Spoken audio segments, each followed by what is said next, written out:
This is key. So today, that's what we're talking about. The key to making more sales, the key to making more money, the key to growing your income and your impact. What exactly does that look like? What exactly does that mean? And so, if you're brand new to me, my name is Susan McVeigh. I am a married mama of two and a business, sales, and wealth strategist and a kingdom business builder. And every day, I'm going to be going live for the month of July to help you grow your sales, grow your business, grow your income and your impact without having to sacrifice who you are or anything in your life. So, too often when I hear clients and when they come to me, they want more, obviously, they want more sales, they want more clients, they want more business. But they also don't know what they don't know. And oftentimes, the number one thing that I hear is I need more leads. I need more people. I need more followers. I need more audience members. I need to grow my email list. And while all of that is important, right? You still want to reach more people. You still want to impact more people. You definitely don't want to just keep going on with the same people over and over again because the whole point is for you to help as many people as you desire to help. The reality is that more sometimes it's just more. And it doesn't necessarily equal better or an outcome of what it is that you want, right? Because sometimes we equate more with the thing that we actually desire when that actually isn't what we want. So I'll give you an example. If you want more clients, but you don't have any white space on your calendar to fit said clients, then chances are you actually don't want more clients. You want what those clients represent. You want to be able to help more people or you want to have more income.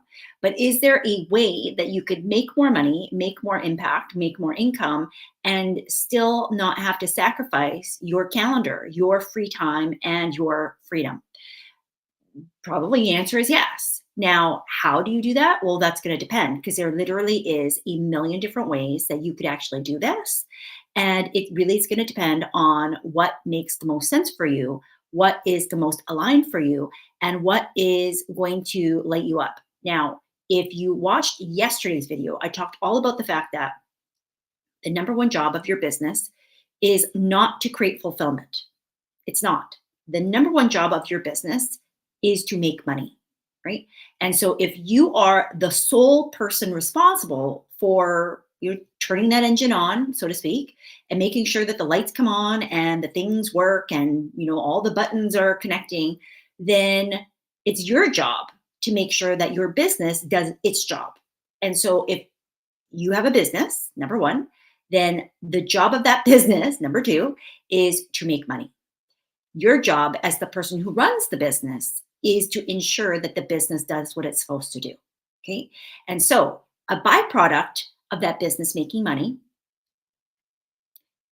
is probably going to be helping more people.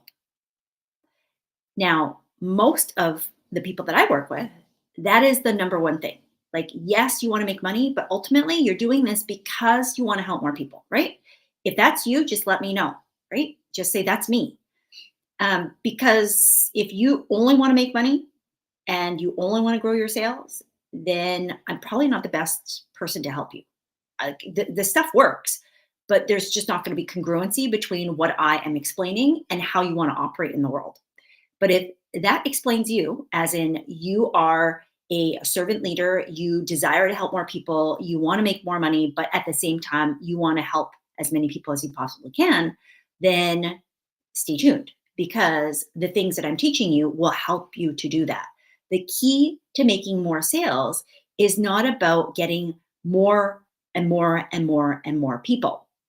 So there's three things that I want to help you to understand today, because when you are able to assess properly where the gaps are, where the holes are, where there are cracks in the foundation of how you're building things, then it's going to make it much more simple for you to be able to pour gas on the things that are working and to let go of the things that are not. Too often, what ends up happening is that we start chasing after strategies, we start chasing after different things like opportunities and ideas that are all well and good, right? They are $1 million ideas, but are they meant for you at this moment in time? And if we are not grounded or rooted in something that is bigger than just the next client, just the next dollar, just the next sale, then you are going to feel like you're tossing and turning kind of at willy-nilly. And the Bible says that a double-minded man is dangerous, right? And by and large, it's because if you keep thinking two conflicting thoughts, you are essentially fighting against yourself. And that makes it very difficult for you to make any forward progress. So, if you are doing that right now, the fastest and simplest way for you to get more progress, like to actually make forward momentum and movement happen, is to just stop and to assess which one of these things am I actually looking at and which one makes the most sense for me. And it doesn't have to be a logical thing. It can literally just be something that rings true for you. And then to make a decision that that is not something that I'm going to consider or look at. And I am going to go all in on the one that I feel called or pulled or drawn to. So as we go through and think about this topic of the key to making more sales, the number one thing, I keep saying the number one thing, but really it is, when clients have come to me in the past, they have thought that if I get more leads, right? If I just have more people in my audience, if I just keep growing my list, if I just keep growing my social media following, um, that will equate to more sales.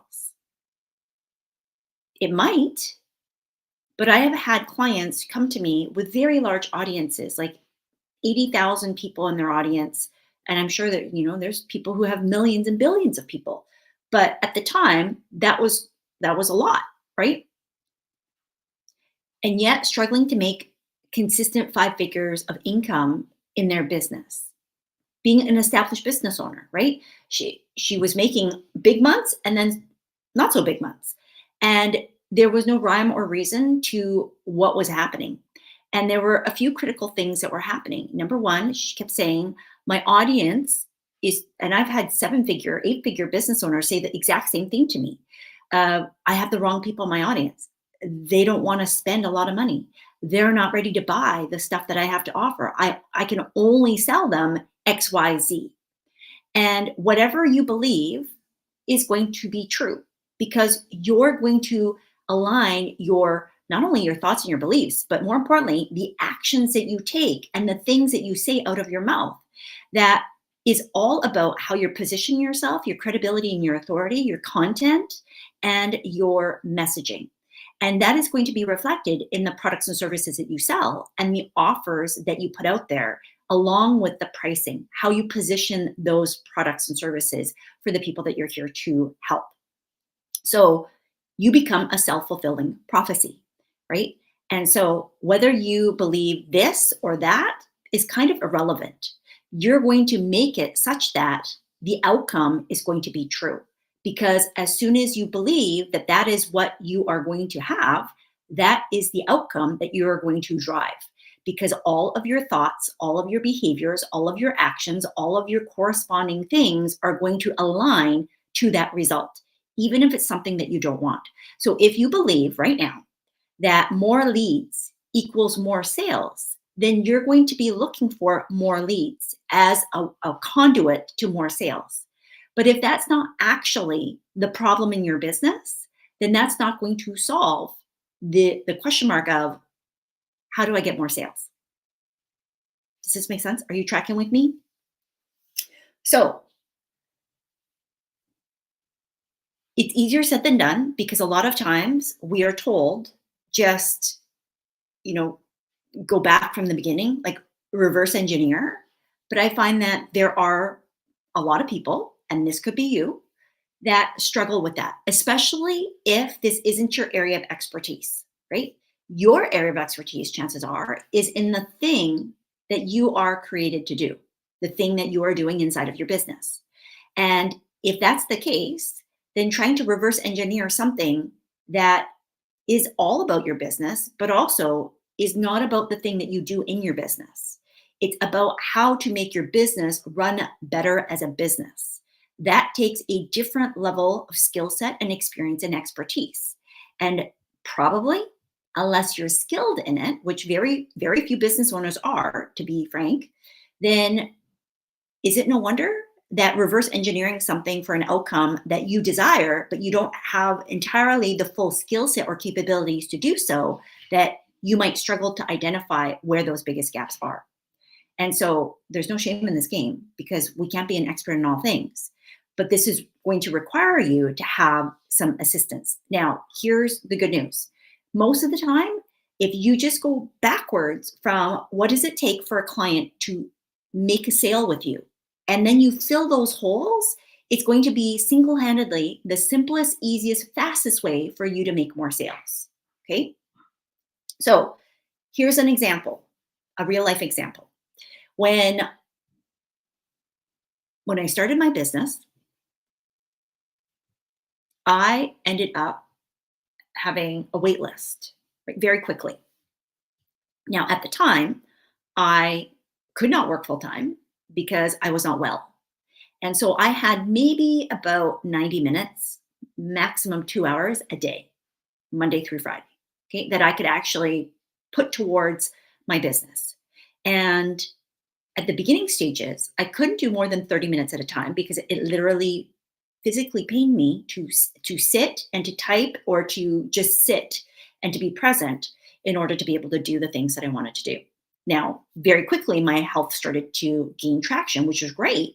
But at the beginning stages, that's what I had needed to plan for. And so as a result, I needed to be able to do things kind of in pockets of time.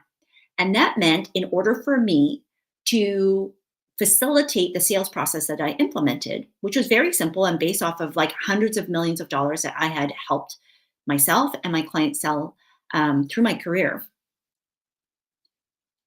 that I wanted to only, and I could only actually have the capacity to entertain having conversations with women who were ready to work with me, that were highly qualified. So I never spoke to people who weren't ready to make the purchase. I never spoke to anybody who already hadn't decided that they wanted to work with me.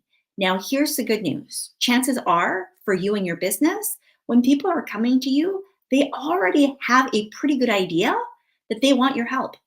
They already have identified for themselves that you have something that I desire, that you have something that I have identified that I need or that I want, and that I'm putting up my hand by the sheer act of having that first initial contact with you to say, I am interested. So just by doing that, you have to be confident that that person actually knows what they want. And more importantly, that you are part of that equation. Like too often we push people aside and we think, well, no, they can't want my help. Like there must be something else. No, it doesn't need to be more complicated than that.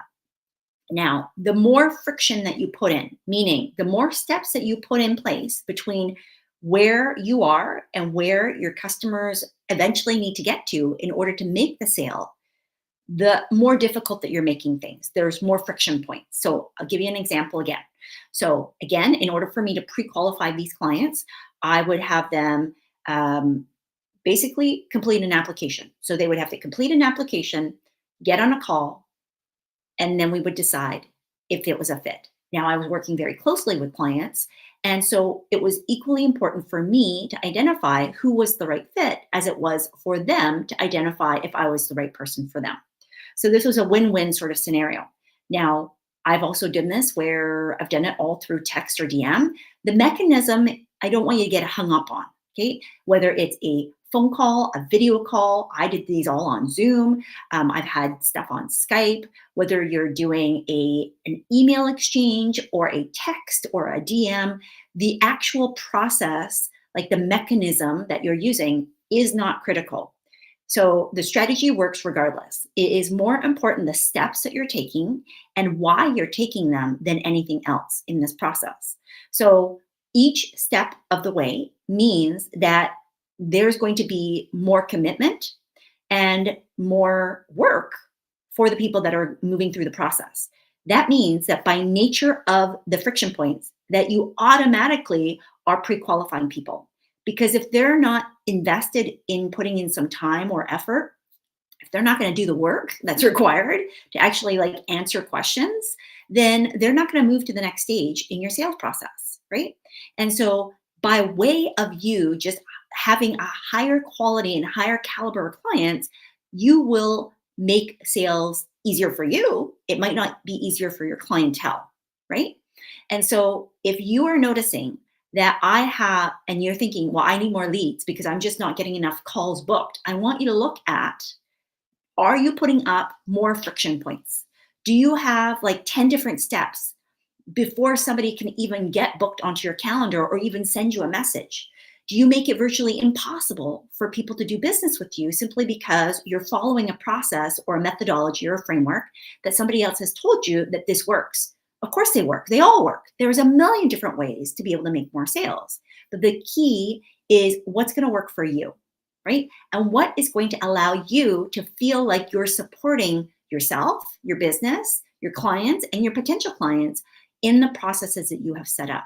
If it is way too cumbersome for you because you don't understand what you have put in place, right? If you are now having to manage different potential avenues where people are going to come to you and start asking you all of these different questions, then you probably are spreading yourself too thin, and you're not going to want to make any sort of sales. You're not going to want to make any sort of contact. So is it no wonder then that you might be struggling to get the number of sales conversations and clients booked, like as paying clients, that you actually desire? So more leads is not always going to be the answer, simply because more leads could increase the friction for you. It could make things more challenging for you to stay on top of. It could mean that you need to have an appointment setter, as an example, right? Like I've had clients, friends, colleagues who have gone through all of these things where they have had, you know, very streamlined businesses and then worked with other coaches who have said, well, to make more sales, you need to hire a salesperson. To make more sales, you need to set up an appointment setter. To make more sales, you would be better off to triage clients and put in like a two-step call system. None of those are required to make more sales. Can they help you make more sales? Sure, they can. But are they necessary? No, they're not, right? It really depends on what it is that you're trying to achieve and what it is that you're trying to accomplish. So if you are right now looking to increase your sales, if right now you're looking to make more impact because you want to take on more clients, you want to help more customers, there's two avenues for you. Number one is if you produce a service, if you are an agency owner, a coach, or a consultant, a service professional, and you work with clients personally, right? And this could be through a team, it could be through yourself. Then chances are you're having conversations with your clients in order to get them to purchase from you. Not always, but chances are. Okay. And so if that's the case, what I want you to consider is, how do people get to become a client? Do you have to book a call? Do you have to send a proposal? Which, side note, don't send proposals unless you already know that people want to buy, because that is a waste of time. And I have a whole training on that. But I digress, right? Because you don't need to send proposals in order to get people to say yes. You need to get yes first and then send proposals to people so that they are confirmed on what it is that you already discussed. Like that's literally just to confirm. Here's what we sold. Here's what we discussed. Here's the price point. Here's the parameters. Here's the deliverables. And boom, Bob's your uncle. So if you are a service provider and you are directly working with clients, then I want you to look at, where is the biggest friction point for you if you were to 100x. And if that number is too big, 10x. If you were to 10x your client load right now, what would be the biggest point of friction? Where would you have the biggest issues? And I want you to identify what that is and see if you can reduce or eliminate it. Okay. What causes you the biggest headache or frustration? And it's not always about hiring more people, because if you don't want to manage more people and you think that you have to hire more people because you're going to make more sales, guess what you're not going to do? You're not going to want more sales, because it's going to mean that you're going to get more staff and more headaches and more management and more friction around having to deal with a staff member. Does this make sense? If you are a digital provider, now I don't work specifically with ecom because that's a whole other bugaboo, but if you're dealing with courses and digital products, if you're even like a SaaS provider, so that's software as a service, right? If you provide a digital product of some kind, then again, you probably don't need to have a conversation with clients. Now, if you're a SaaS, you might do demos, right? Um, but you might not. You might, send people a video so that they can kind of walk through the whole thing by themselves. Whatever your sales process is, what I want you to think about for both these scenarios, what we're doing is we're identifying, where is the biggest gap in my sales process?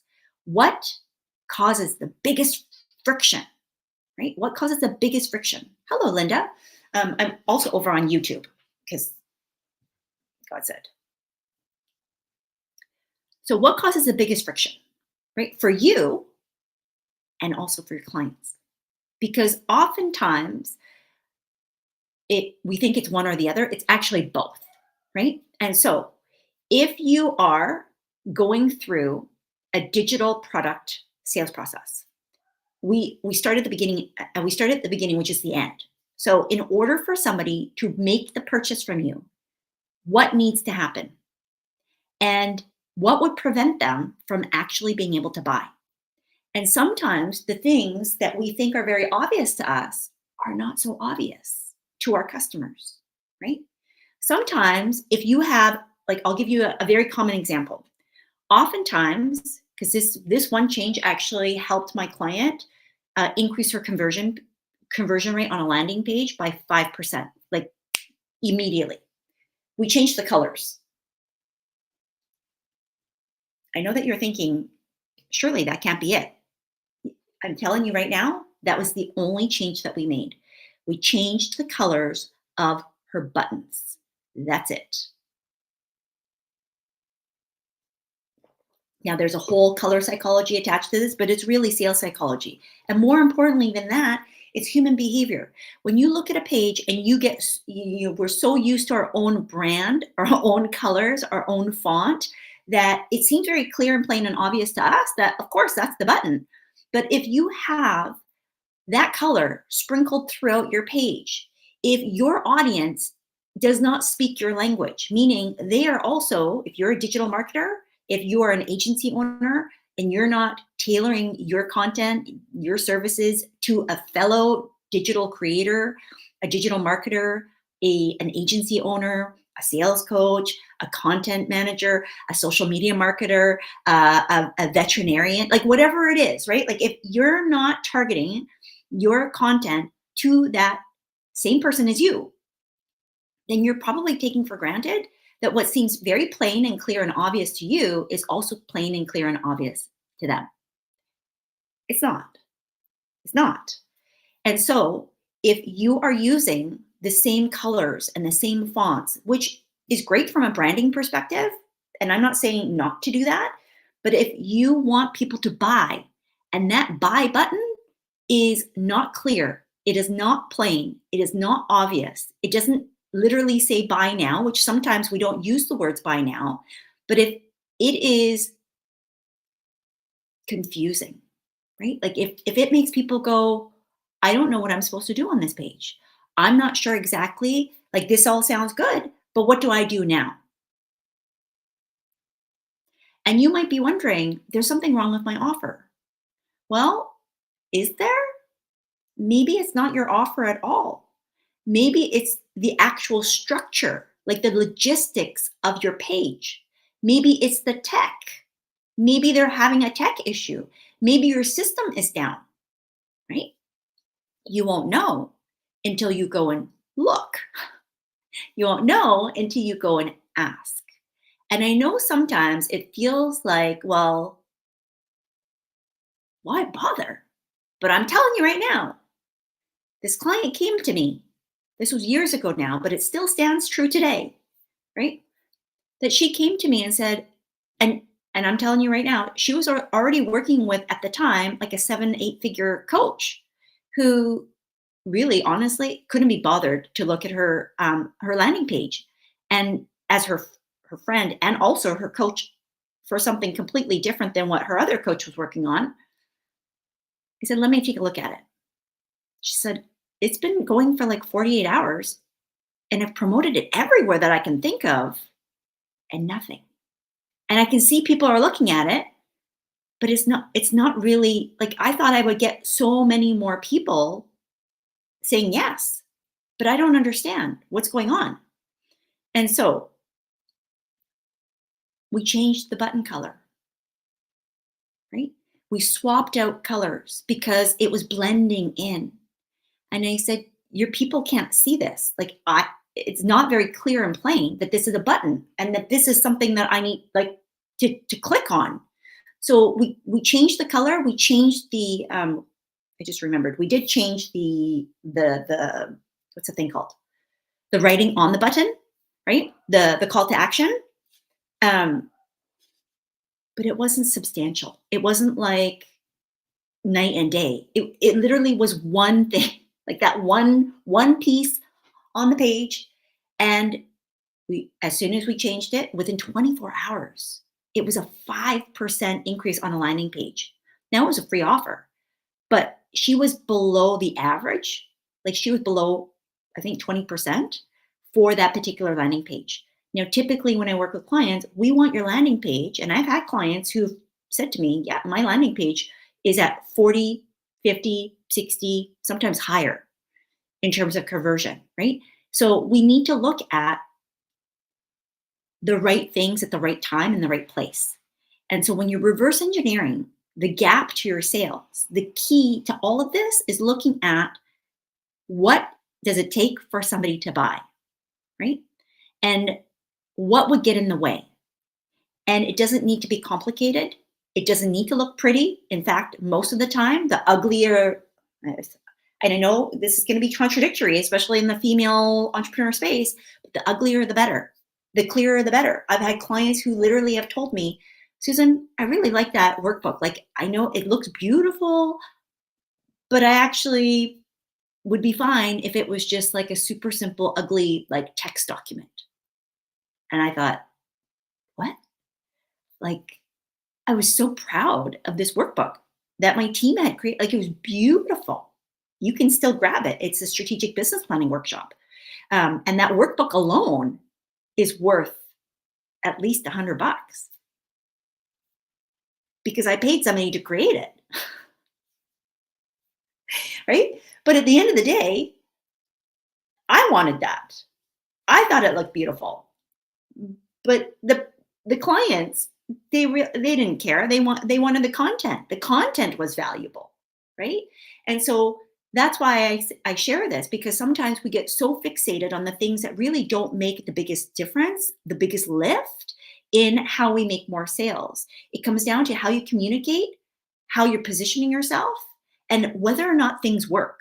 And I know that the whether or not things work seems like, well, duh, that's so obvious, Susan. Of course I would check. Yeah, but tech doesn't always work all the time. It doesn't matter if it worked the first time. Sometimes it just stops working. Sometimes things happen and it no longer works the way that it's supposed to. Sometimes the technology behind your tech is what's having a hiccup. And so, regardless of whether it worked when you first set it up, we have to constantly be looking at what are the numbers telling us, and more importantly, what are you sensing? Because sometimes we can't put our finger on it. The data won't tell us the full picture. We have to be able to identify what else is going on. And if you know that there is somebody who's interested in your offer, if you have personally sent out something to somebody and you notice, hey, I don't see them taking action on it yet, it is completely okay to go back and ask, hey, like, do you have any questions? Did something happen? Because it will allow you to determine, was it a messaging?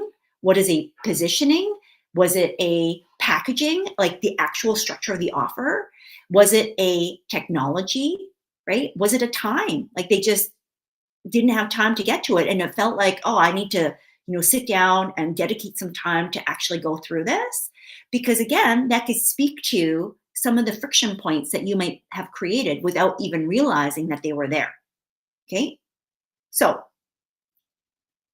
the things that I actually wanted to go over in this video, I did not have a chance to go over. So we'll cover that tomorrow, right? So tomorrow we're going to talk all about three things that you can do right now that have nothing to do with more leads, have nothing to do with more work, essentially. I mean, there is work, but it's a different kind of work. It's a different way of being able to think about your business, your sales, your customers, and that's what we're going to talk about tomorrow. So to recap here today,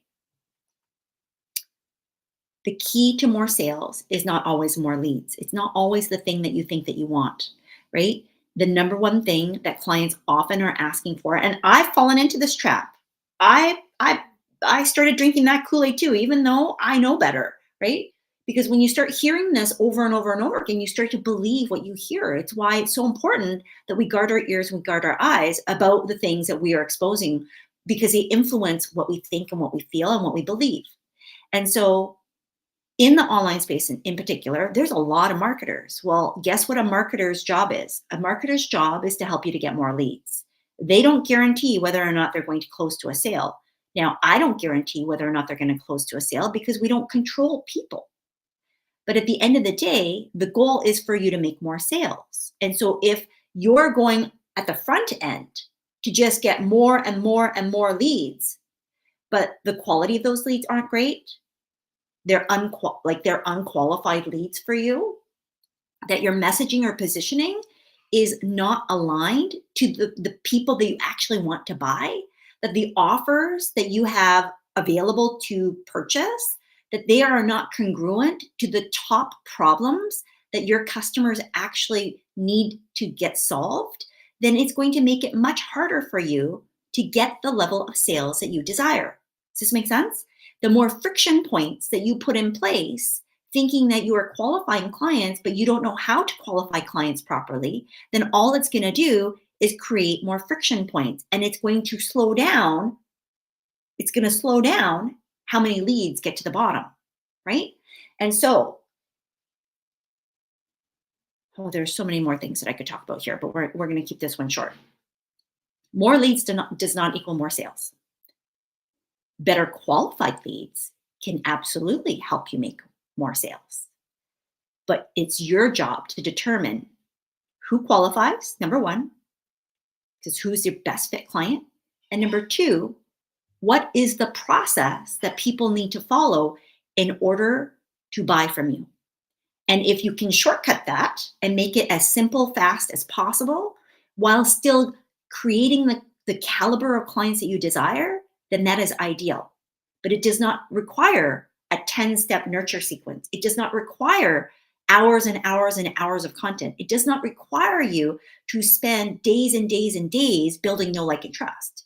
It literally requires you identifying what is the biggest problem that I solve for people. How do I need to speak about it such that it engages them and captivates them so that they go, oh, that's what I need right now, right? So again, I'm being very specific. If you've been told the lie that you need more leads because that's going to equal more sales, you absolutely do need to have a number of leads, but you don't need to have more of the same crummy, crappy leads that don't do anything with you. You need high caliber, high quality, high intent leads that end up being buyers. And you do that by understanding who your best buyers are. You do that through your languaging, your messaging. This is not about like fancy word language. This is not about like NLP sort of stuff. This is not about sleight of hand and sleight of tongue. This is about you knowing so intimately the conversation that's happening between the two ears of your customer that you actually can answer them before they even know what they were going to ask. That's how you make a difference in the lives of your ideal clients.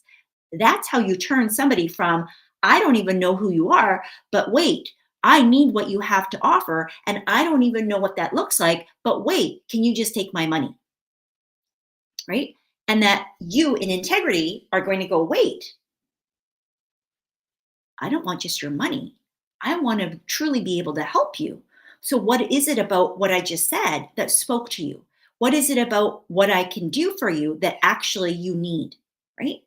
Because we're not going to sell things to people that they have no need for.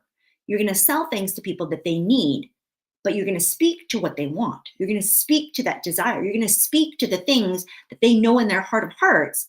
Yeah, that rings true for me because I'm tired of chasing after more and more and more and just being at the same level, right? Because that's what's going to happen. If you chase after more and more and more, that's not the answer. That's not the solution. More sometimes is just more.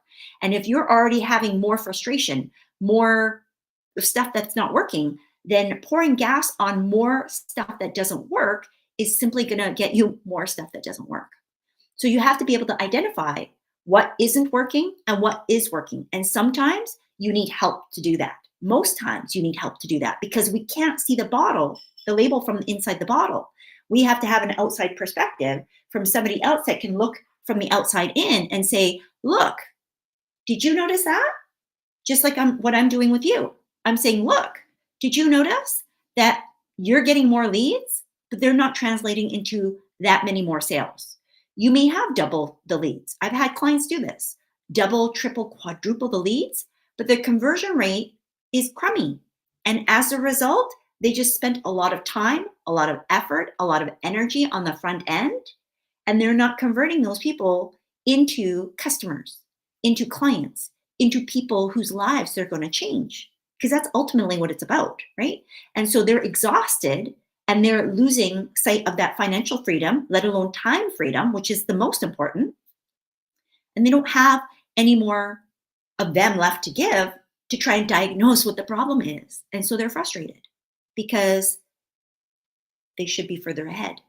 Meaning, if you quadruple the input, logically your brain is going to go, but what about the output? Shouldn't it also go up? It doesn't go up the same way. Okay. It's not a this and that, but there should be some correlation. Okay.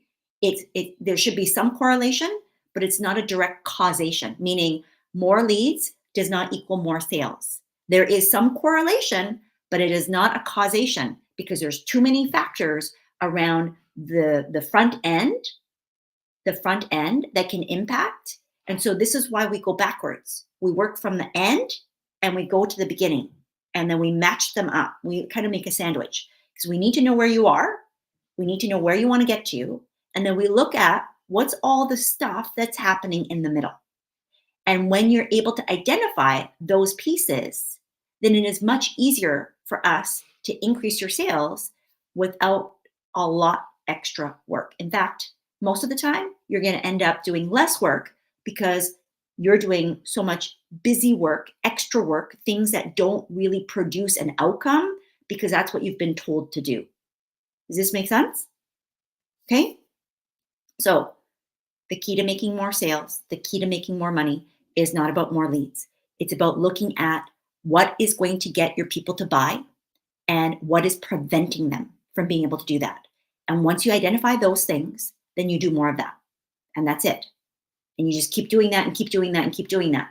And the bonus that I had shared with you earlier is make sure that they actually can buy, like the technology, so that your links work, that the clicks work, that the page is loading, that the buttons are clear, that somebody that doesn't know anything about your business, because they don't, because that's not their business, that if they went onto that page, that it would be very clear, plain, and evident, right? Even in an email. Oftentimes we think, well, it's hyperlinked, it's clear. No, it's not. Because if somebody is not from this world of digital online marketing and business, they don't already know that when I click this, they don't know that just because it's highlighted, that that's the reason why. You have to make it very clear. That's why the language is click here. Click here for more information, right? And ideally, you either put the full link especially if you're doing business to consumer, right? The regular human being that is not a business owner, that is not running any sort of online business or online digital marketing sort of experience, exposure, then you're going to want to make sure that it's very clear, it's very plain, because you might have just no issues with your offer, but people aren't looking at it. And that's why you're thinking, I need more leads. No, you don't. You need the right leads and the right eyeballs at the right time looking at your offers so that you can determine whether or not the offer is the problem, the price is the problem, your packaging or your positioning is the problem, or if it's your content that's positioning your authority and your credibility and your expertise, right? So there's lots of different factors here, but more leads does not equal more sales. More sales comes from better quality leads that turn into customers. Make sense? Okay. So that's what we have for you today. We'll be back tomorrow. We're going to be talking about still more sales. And if you want my help to do this in your business, then you're going to comment sales, or you're going to send me a DM saying sales. Okay. Race to 100K. You can collapse time and you can turn your annual income, or maybe you've already crossed 100K in under a year. Amazing, because I have lots of clients that have done that. But what if you could collapse time and make 100K in a month, a week, a day? I've also had clients do that. And that's fun. Does it happen right away? No, but it can happen. It can be a possibility. And what if it could happen faster than what you thought was possible? So that's just food for thought. Okay. Not everybody's going to be ready to actually take action on that, which is okay. But this series is to help those of you to be prepared, to know what it is that you need to do in order to make more sales, in order to grow your business, in order to have more money and to grow your wealth. Because at the end of the day, making more sales is not even the thing. And too often I see clients who make lots of money, but they can't hold the money. They can't keep it. They can't, which means they can't grow it. Okay. So if you want my help specifically for the next 6 weeks, so summer, we'll go intense, but it's not a lot of work.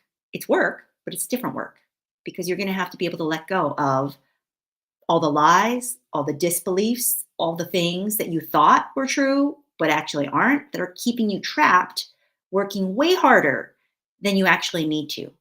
And you'll have more time freedom. I guarantee it, because that's the number one thing that I do with clients is I release their time, so that you essentially never have to retire from your life.